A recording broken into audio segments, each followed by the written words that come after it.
بسم الله الرحمن الرحیم. مجید آقابابایی هستم از روستای دستچرت از توابع اصفهان. این چغنده را که داره میبینی کود شیمیایی اوره به اضافه مرغی بهش دادیم.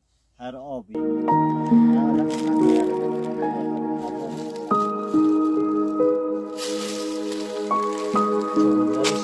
زیاد درشت نشده. این چغنده داخل مزارعی هستیم که از کود جاکان استفاده کردم. هر آبی که دادم بهش از این کود استفاده کردم.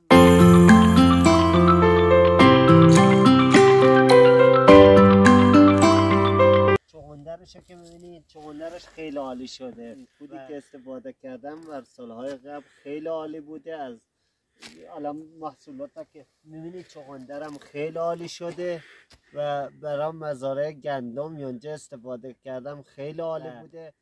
دوست دارم که برای محصولات دیگه هم استفاده کنم. میبینید که نزدیک 7 کیلو وزنشه.